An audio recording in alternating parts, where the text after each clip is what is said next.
putting together videos for the Dairy Raid, while it is a hobby, I put in a lot of work into it. Especially these videos where I sit down and I break down candidates. I've got to research, I've got to make the graphics, and it's a labor of love. And just like, and I said it in my walk and talk, just like what happened when I spent all the effort putting together, making that video series last year on the offensive line coach candidates, they go ahead and they pick somebody that's completely out of left field. But the left field, when you actually take a second to look at it and look at what the coaches are saying they're looking for and what the scheme is and what the connections are, it ends up being a pretty smart decision. And so here we are with the potential. I mean, things haven't been confirmed, but with all the smoke you're hearing, it's probably gonna be happening. Is the Badgers are going to hire Kansas offensive coordinator Jeff Grimes to be their new offensive coordinator. An interesting hire, but one that when you look at the hints that Luke Fickell has been dropping recently about what he is looking for in an offensive coordinator and the direction of the offense that he wants to go to, and if you look back at what they ran at Cincinnati, it makes sense. But what kind of candidate is Jeff Grimes, and what kind of offense is he going to bring to the Badgers? Well, that's what we are going to look at today as we talk about Jeff Grimes and his scheme, and then we break down the film. So welcome to the Dairy Raid. Thank you for watching, and here we go with Jeff Grimes. Welcome to the Dairy Raid. Presented with over 20 years of coaching experience, the Dairy Raid provides commentary and analysis of the schemes, the players, and the coaches who create Wisconsin football's new identity. Now here's your host, Ryan Anderson. All right, so let's take a look at Coach Grimes as a candidate, take a look back at his resume a little bit and see what he's bringing to Madison.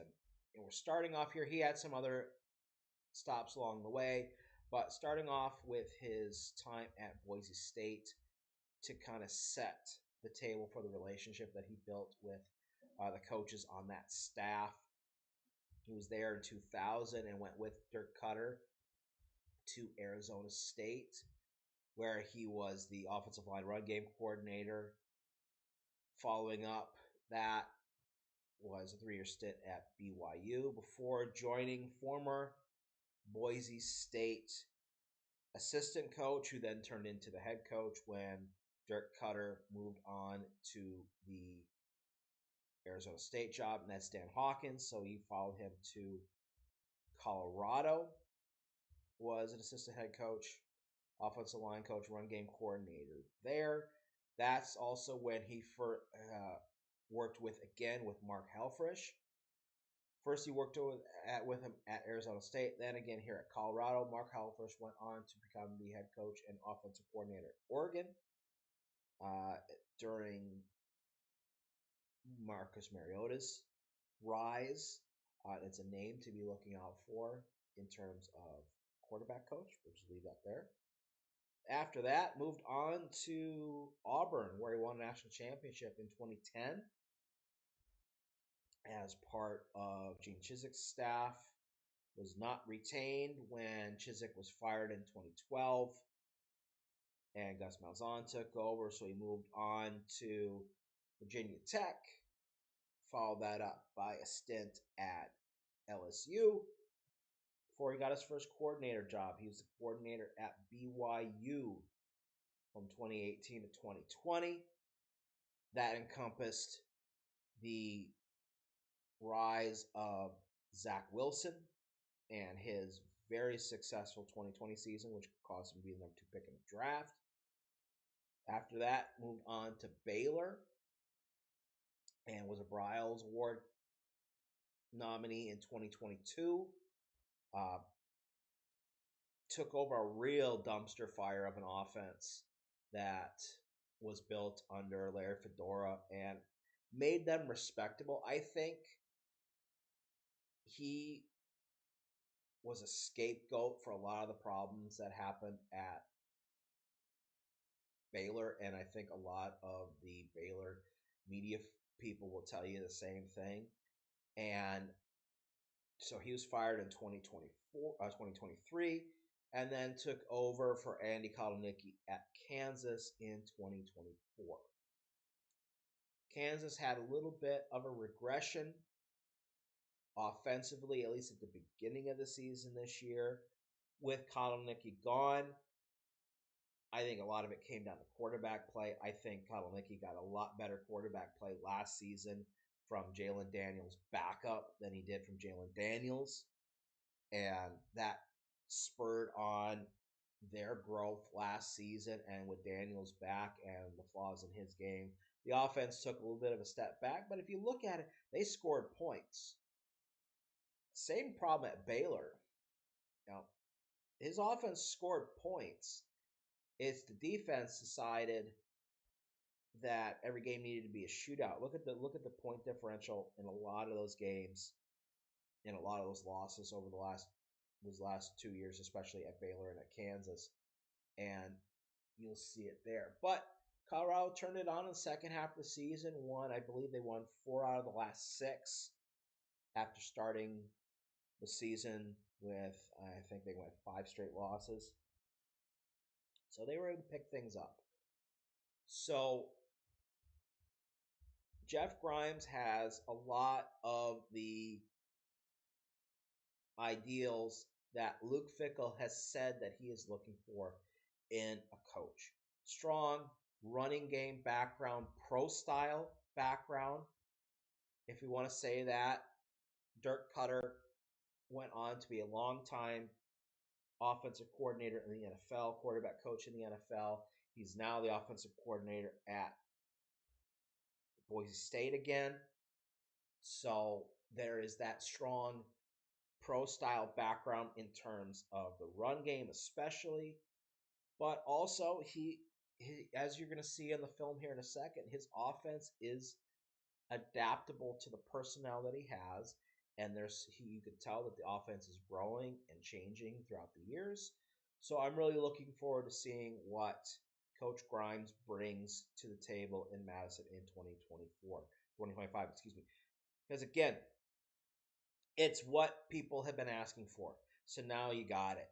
So let's take a look here. We're going to go into the film and look at Coach Grimes' offensive progression from his time at BYU through his time at Kansas and see what we can learn about what that can be used for in Madison.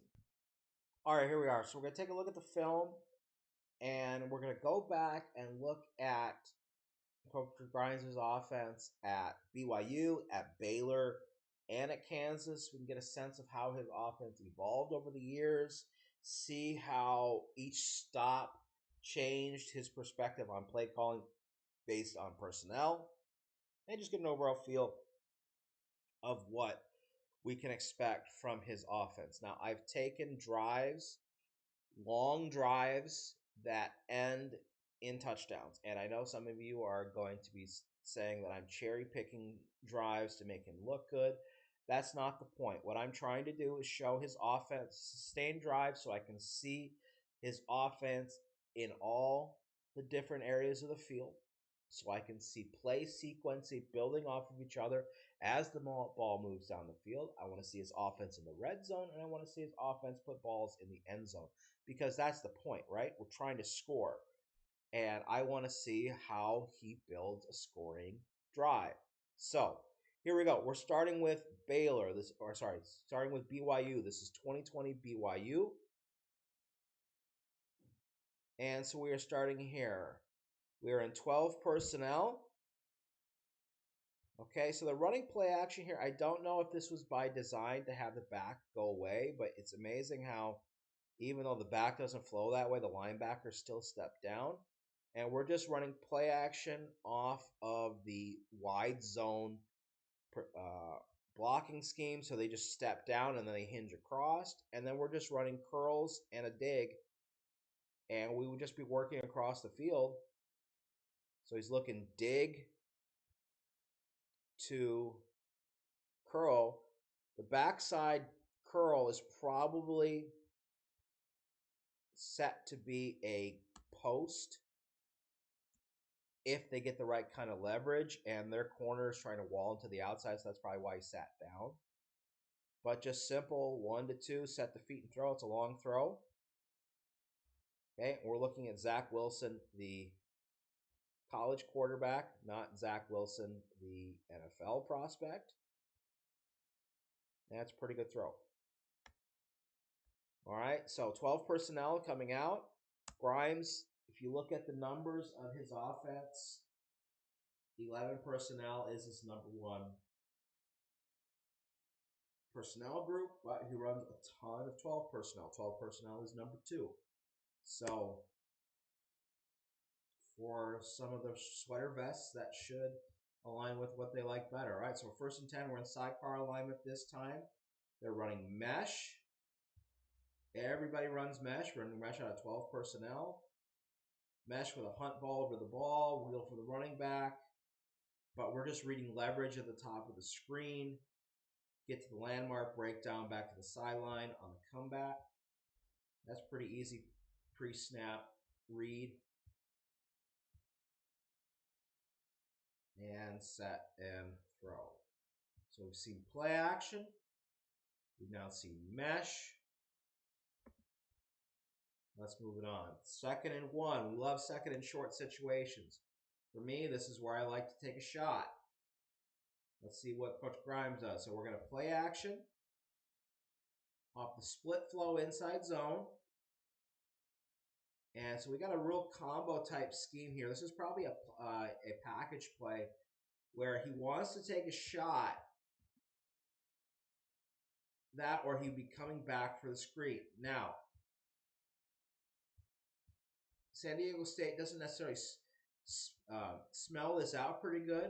They just kind of luck into killing the screen. And we didn't win the ball at the top of the screen for the quick post. Doesn't help that looks like we had a couple losses on the offensive line. This is not a scheme thing. This is seeing the late blitz and having 2 people commit to the blitz. Nobody comes down to help the nose tackle on the center like the center was expecting.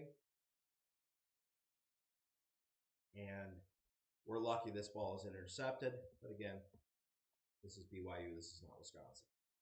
All right, so I like the play design. So again, they're going to be running split flow. And then this is going to work to the flat. And then they were looking to run a screen off of this. And then they had a shot on the backside for the post. And I think he saw that we had really no high. I mean, the safeties are creeping down in the box because they're expecting to run. So they thought he could take a shot, but the problems in the protection kill the action before we get there. So, all right, so 2nd and 6 now. Okay. Still 12 personnel. Here's the wide zone. You know, the Badgers ran stretch outside zone all year, and it's one of the better schemes that they ran. I think for the Cade Yakimelli fanboys in the audience, this is going to bode well because this is the staple of his run game. And his philosophy when it comes to, and let's go to the end zone angle, towards the wide zone is something that I understand and I agree with, that obviously we're working to try to control and get the shoulder and then work our defender upfield. But if the defense overcommits, we just let them overcommit. And in this case, everybody outruns. And then the running back has good vision, just put his foot in the ground and get vertical. I really like this. And this will play well into Cade Yakimelli's playing style. And we create options, but we make simple decisions for our ball carriers. First and 10. Moving the ball pretty quickly. All right, 11 personnel now. Motion. Okay, got a play action off the split flow. Looks like they're running Yankee. And we wisely check down because they're dropping 3 over the top. They got 4 underneath. Let's just take the easy completion. All right, so for you NFL fans, this is, you can tell that Grimes is influenced by the Shanahan play style, and this you see under center and in the gun all the time, where you're going to get play action with a post and either a dig, crosser, more of a shallow post, and a sharper post, whatever you want to do. And then we get play action to the flat underneath. So we look for the shot, we look for the hole created by the action, try to get over the top, and if we don't get it, we dump it underneath it. And that's exactly what happens here. And yeah, it's not rocket science, but very effective football. This is, again, another scheme that the Badgers did try to run last year, but this gets better with this kind of decision making. Okay, there's nothing there. They're capping the skinny post. We've got a lot of bodies underneath and over the top of the dig. So let's just get it out in the flat and let's get a few yards.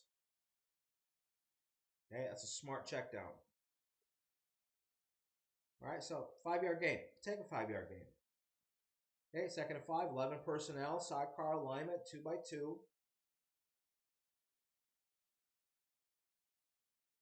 Okay, mesh. Mesh hunt. We're going to try to throw the wheel this time. That's a tough throw. That's maybe getting a little bit too excited, because I think he could have come back to either one of these meshes and it would have been there. But Wilson trying too hard. But we saw this play earlier out of 2x2, or sorry, out of 2x2 with 12 personnel. So we're just going to run mesh. We're going to run our hunt ball. That's a terrible drawing. I'm trying to do, sit over top of the ball. And then they're running the wheel. And again, I think Wilson should have been a little more patient here and hit one of those meshes, but what can you do? So 3rd and 5. Okay, first 3rd down situation. 3x1 now. Okay, and we are running, we're running stick RPO.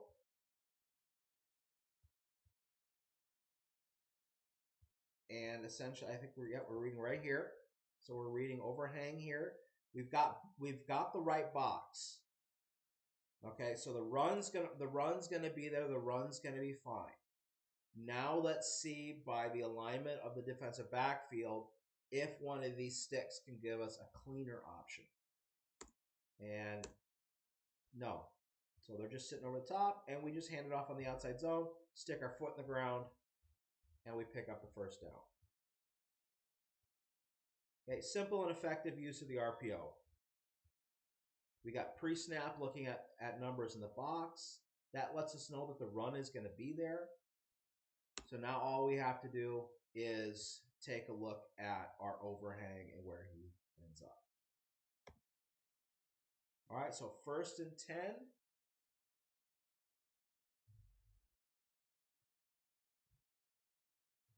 Okay, just flipping the back, 3x1. Running the dig over the middle of the field. Okay, max protection, 3-man route. Just find an open hole. Got a lot of options here. Got the skinny at the top of the screen, causes the corner to fall down. Over the top on the everything was there on that one.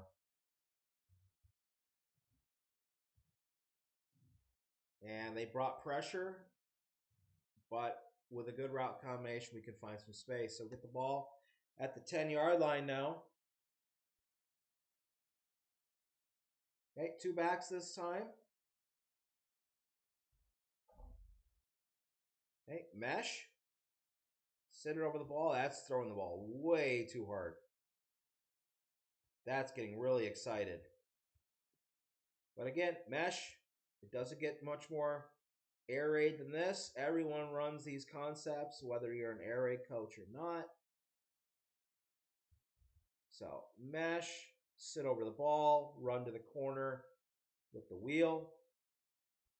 And could have been a easier catch if you just throw the ball a little bit better. All right, yeah, here, Badger fans, huddle.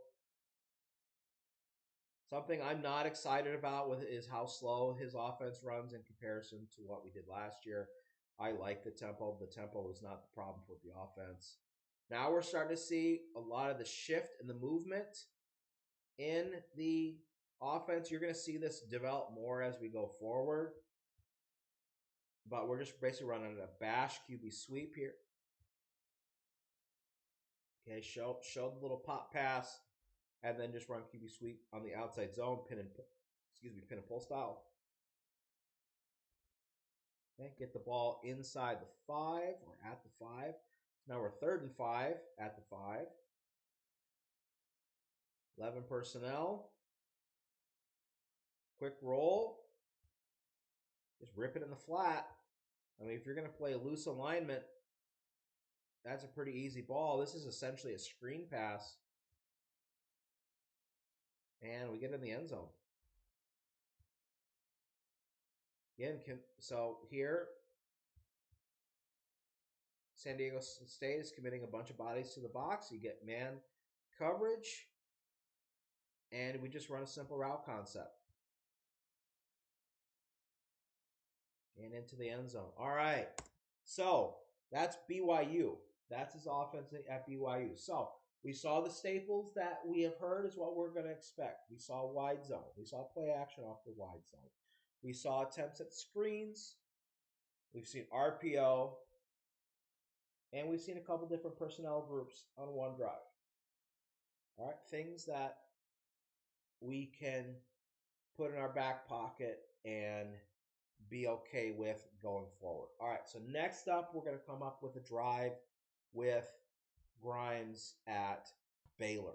Okay, so coming out here next with Baylor. This is 2022 Baylor against Oklahoma. Let's take a look. So coming out here in 12 personnel under center. Oh, Jesus, Badger fans are getting excited. Might need to change their underwear after seeing this. All right, so, and again here we're going to see a staple of Grimes' offense. We're going to see the jet sweep, which they ran a lot in conjunction with the wide zone. So we run it as split flow, and what this basically is, and what I really like about this is a naked, essentially. We're sending 2 guys on the backside of tackle and a tight end to block. We're setting the rest of the offensive line to the field. And we're taking advantage of overflowing and undisciplined linebackers here. And we get the edge. Get a nice big play here to start. If this play looks familiar, go back to 2018 when Grimes was at BYU. He ran this to death against our defense and made them look silly. It's a great play. And really sell the defense. One direction, hit the ball, come back the other way. Let's take a look at the box.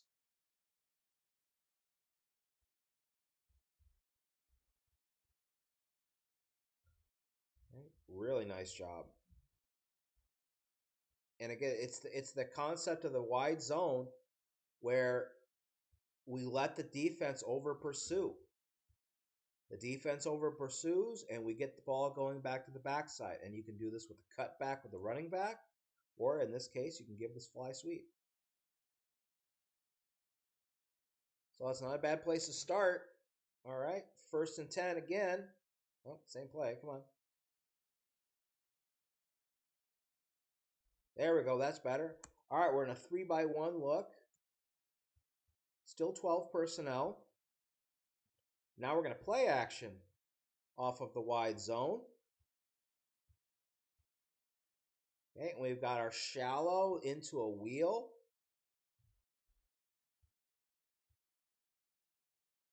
Okay, like this with the tight end, number 8. We're going to stalk into a dig. And then we got post at the top of the screen. This is some really nice play design here. All right, so what they're kind of running is the Y leak, Y delay. Again, you can see the pro influence. You can see the Shanahan influence in this.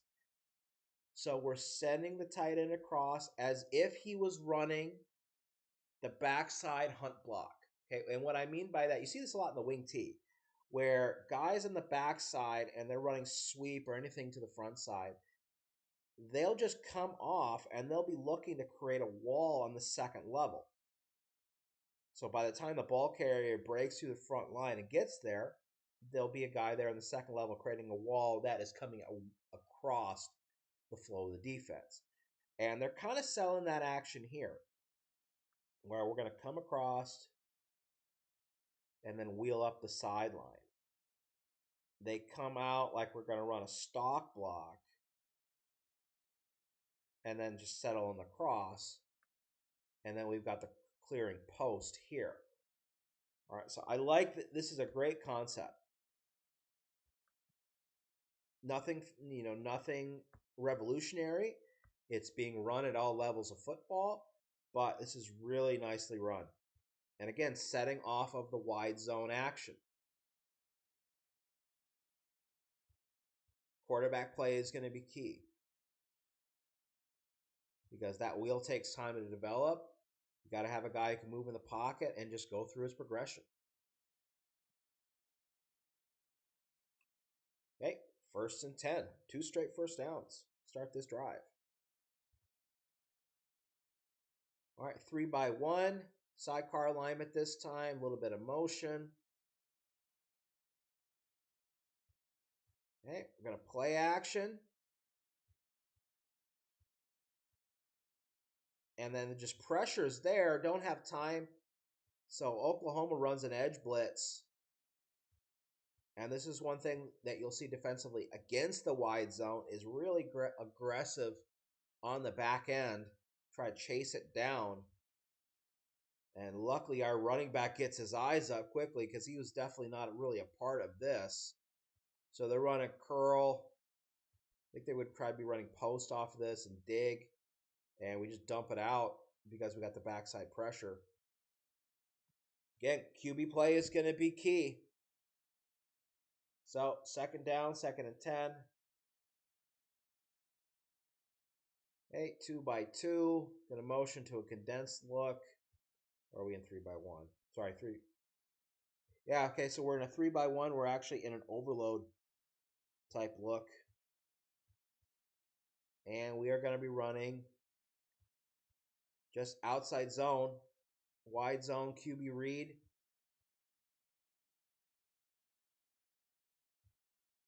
And a commit. Oklahoma keeps their defensive back on the backside. Be a little bit more decisive in our cut with the running back here. But we can see the scheme. Outside zone. Let the defenders work to the hips. Okay, you can kind of see where the running back wants to go, but the tight end on the backside does not clean up.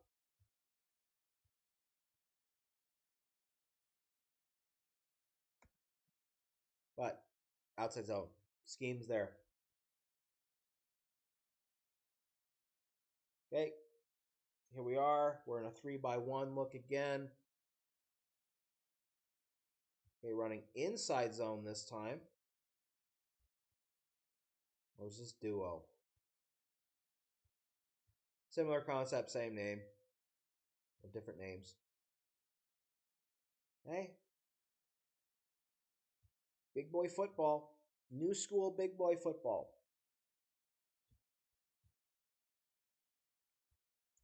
Okay, because what you're doing here is you're widening the front of the defense. You're widening the surface while you're condensing it, because you've got the formation condensed, but you're widening the box, you're condensing the formation, and then we just get downhill. We're going to step across, veer style footwork, and we just dig deep against a pretty good defense, and we get the first down. Yeah, let's go look at it at the box here real quick. Okay, double team at the point of attack. Put the head down and run. So we've seen outside zone. Now we've seen inside zone.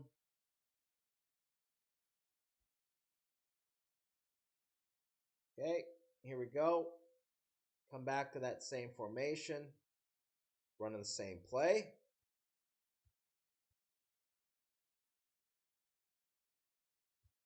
Running back cuts a little early, I think. Could have just been keeping his nose downhill, but same scheme. 2nd and 8 this time. Okay, so we're in a 4-by-1. We catch Oklahoma not getting in position. So we're in a 4-by-1 under center overload look. And we're going to try to catch them off guard. Yep, that's exactly what we do.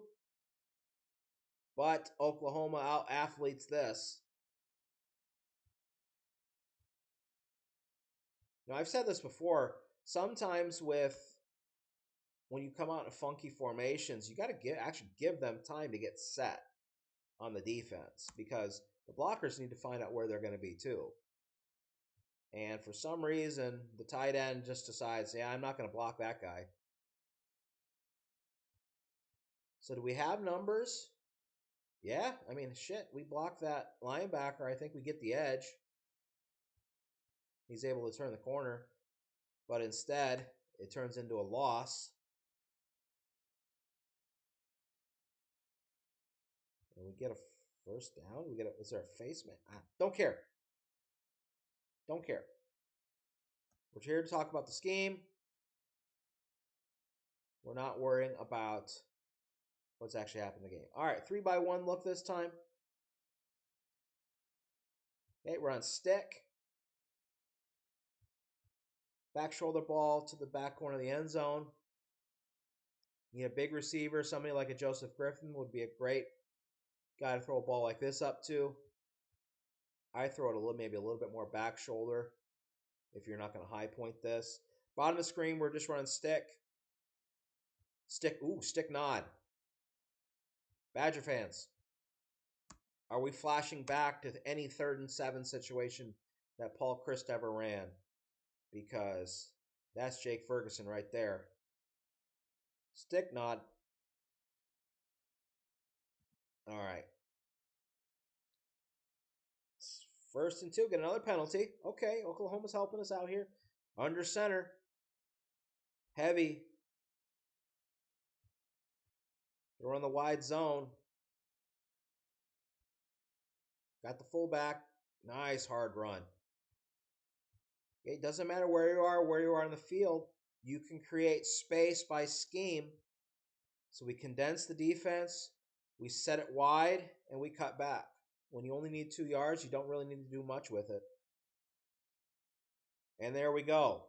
So we put that one in the end zone. That's a look at Baylor. So we saw some under center work this time. Didn't see any in the BYU film. I know they did run it back then. We saw wide zone. We saw play action off the wide zone. We saw the Y leak. Adding some more of the passing concept that we're expecting to see.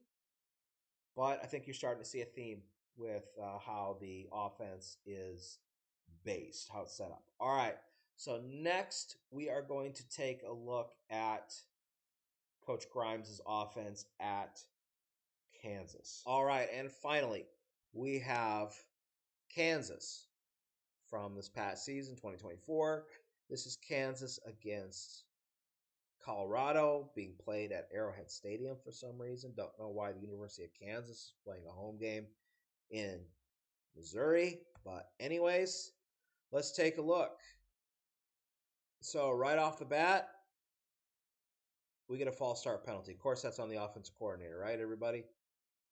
All right, so 1st and 15. Kansas comes out to 2-by-2 look and does something that they did a lot this season, and that's shift. So they shift from 2-by-2 to 3-by-2 empty. Now we're going to motion to a 4-by-1, going to give the bubble screen and come back with the quick screen, the middle screen to the tight end. This is a scheme that I really like that you can run this as a package play, reading how the defense rotates across, or this could be essentially as like a play action. So we sell the bubble screen and then come underneath, release all the bodies inside, tuck up underneath. Turns into a nice little gain. So from that should be like 2nd and 6. It was a pretty decent gain on 1st down. So 2-by-2, condense at the top of the screen. Gonna run inside this time. In Colorado does a pretty good job up front sniffing it out. Don't really care about the game per se, just thinking about scheme. So we've seen screen, now we've seen inside. So we get a 3rd and 4 situation. Colorado, or I keep saying it, getting the teams wrong.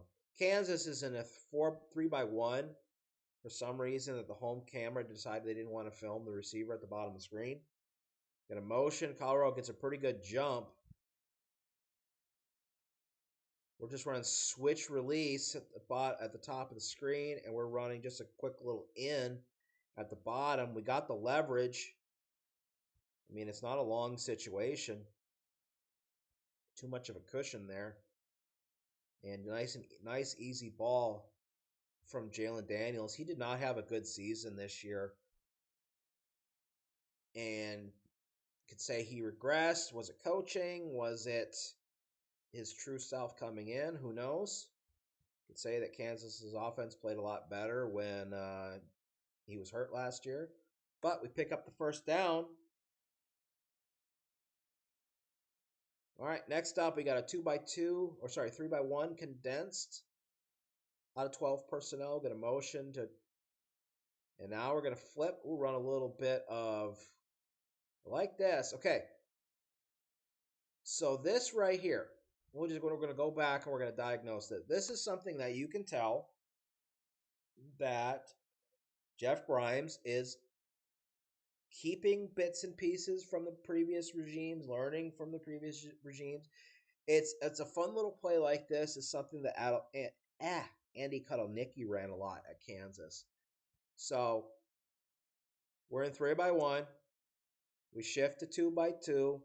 We move the back over to give a wildcat look. And now we're going to hand off. And then we're going to run the leak on the backside. There's a lot of moving parts in this scheme. So step down, block, and now 46 releases. Obviously he wants to take the whole shot to the fade or the wheel, but really smartly decides to come downhill on this. And that's a nice little scheme. It looks really complicated. It really isn't, but just gives that eye candy that we talk about, and give a little bit of power play action, and dump it out. Get a nice game. Again, this is the type of plays that undisciplined defenses get killed on, and you can see Colorado just not looking at hats. They're just chasing. So, good to see. Like that scheme. Okay, 3-by-1. 2-by-2. Looks like we're 11 personnel now. Speed option. Okay, good linebacker play here. Right read, kick it out. And the Left tackle definitely knows that he squeezed way too far inside. He probably should have, based on alignment, he should have arc released and got out here. But I don't think he looked up and saw the linebacker sitting there. But speed option. Okay, going to have a running quarterback to do that. All right, 2nd and 14. Okay, shifting again from the 2x2 to the 3x1.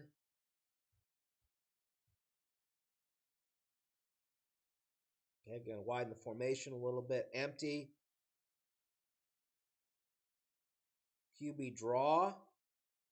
Is this by design? I mean, the offensive line is setting it up that way, so let's take a look at the receivers. Yeah, it looks like we have package play type situation, so we got a little bubble at the bottom of the screen. Top of the screen, we've got slot fade, maybe a switch release to a curl. But we're 4/3 at the top of the screen. And we essentially want to see it as, Hunter's going to take him one-on-one. We're going to be 3/2 here, and we're 2/2 here, and we don't have much space. So what do? We read inside here. We read right here. Steps back, we run. Okay, take advantage of the numbers in the box. And nice game. 3rd and 2. Love 3rd and short situation. Gives us lots of options. 2x2. 12 personnel. And we're going to play action off of the jet sweep. And we're going to run cross, wheel, or essentially wide release fade from the number 2 seam, if you want to call it that. We're just flooding the formation, and we let the defense pick their poison. Too many eyes in the backfield, dump it over his head, and we get it out there. Don't know what Hunter's problem is here. Anyways, 1st and 10.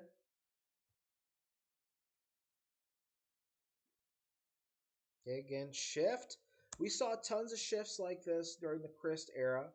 Just little things to see how the defense reacts to the change in the strength of the formation. So we go from a 4x0 to a 2x2. Just move a couple bodies around defensively. Okay, now we got a sense of what we're going to see. Now we're going to run out wide zone.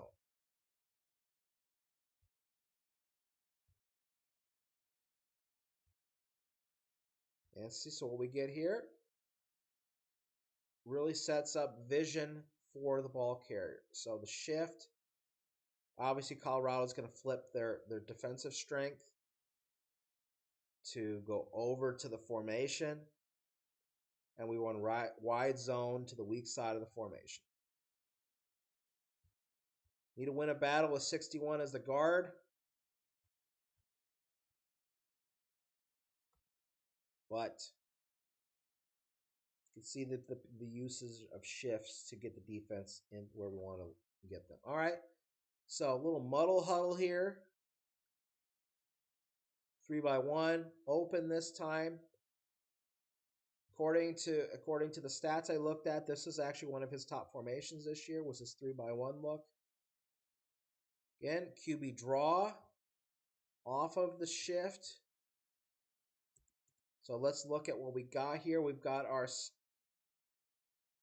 stick slot fade here at the bottom of the screen. We got a fade at the top of the screen. And we're looking at linebacker. Again, linebackers are flat-footed. I'm taking off. We have numbers in the box because we've got the running back. It's a great play there by the middle linebacker to come back downhill. Center didn't catch him. But simple box read. We've got the numbers. Now we just need to make a play. Gives us a 3rd and 7 situation, 16-yard line. 2x2, shifting to 3x1, a little stack look. And we are running wide zone. We've got numbers in the box.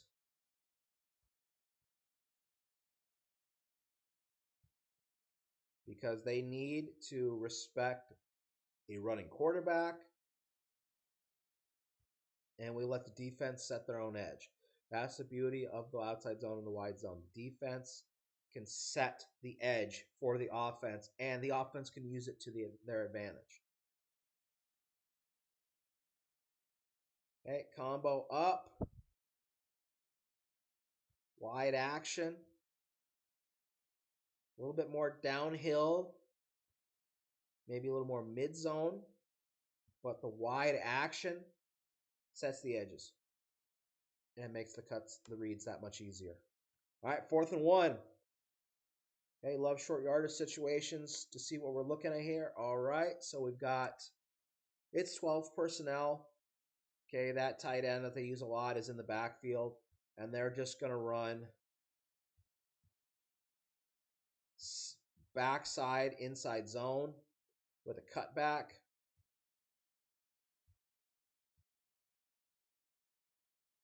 Okay, back has options to go both ways. It's a little bit harder coming across the quarterback here to go backside.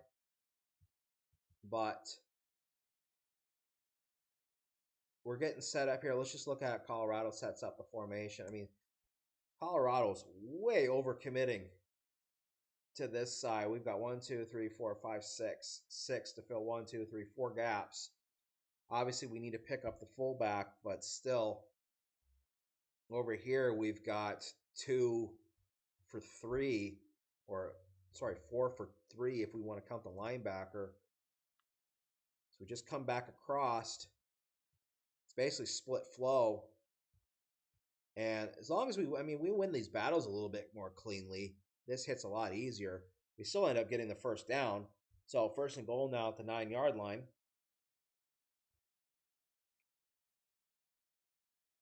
Okay, 3x1. Okay, so what they're doing here, this should be, if they don't call it, I'd maybe call this illegal formation because one of these guys needs to be on the line. Maybe they're counting him on the line. I can't tell. Anyways, doesn't matter. Again, getting Colorado to over-adjust formation-wise and worry about receivers that they don't need to worry about. And we just basically essentially run the same play. And just play big boy football up front. Drive. Okay, and you can see short yard situations. Grimes is definitely more of an inside zone, downhill kind of guy than right power scheme. All right, so now we're in 2x2. We're going to wide zone it. Okay, let the defense over Bazoo cut back. Get the ball inside the 3-yard line, 3rd and 2, 2-yard line. Same formation. Going to maybe check up on the line. What are we going to see here? Same thing, going the other way. And we get it in. In short yardage situations, you don't have to get much. Defense over pursues. Defense diving at ankles. Kind of poorly coached defense here. But anyways, we get in the end zone. All right, so there we go. There's the film on Coach Grimes. There is an outlook of what we are going to expect from the Badgers offense. You know, there's a lot of things to like about what he runs if you're thinking about that Wisconsin football identity and that silly word identity that we hear a lot about. But let's look at it. He's a coach who commits to the run game and building off the run game. And we've seen that. Even in this year, if we consider 2024 a letdown, his offense was still one of the top rushing offenses in the Big 12. And I think his scheme fits the backs that we have now. I mean, as we saw, I think Katie Akamelli is going to thrive under his system.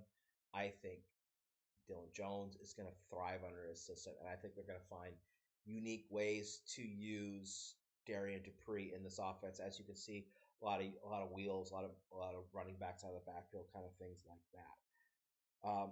Obviously, the big thing that is going to set this offense in motion this year and is going to cause either success or failure is going to be the hiring of a competent and complementary quarterback coach that can teach Coach Grimes' vision, but can develop quarterbacks beyond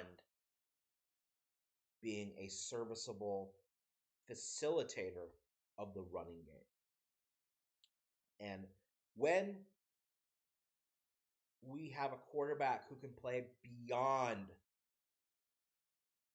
being a facilitator of a run game, that's when the offense can really take off. And you saw that at BYU. If you give him a good quarterback, it really opens things up. Because the identity of Wisconsin football going forward should be scoring points. Lots of them early and often. I don't care how you do it. Everyone's getting excited. Oh, we're going to run power offense all day and just bang it down people's throats. That's not football anymore. We can't be one-dimensional. We have to have balance. And balance does not mean 50-50.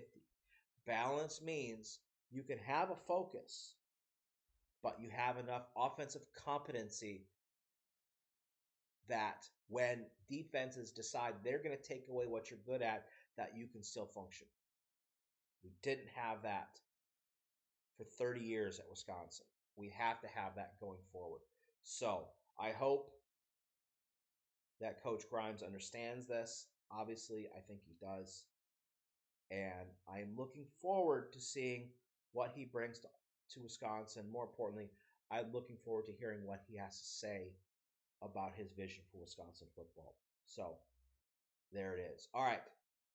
That's enough for today. We hopefully have a new offensive coordinator, which means we're going to have a lot to talk about this offseason. So, this is just the beginning. Thank you for watching, and we will see you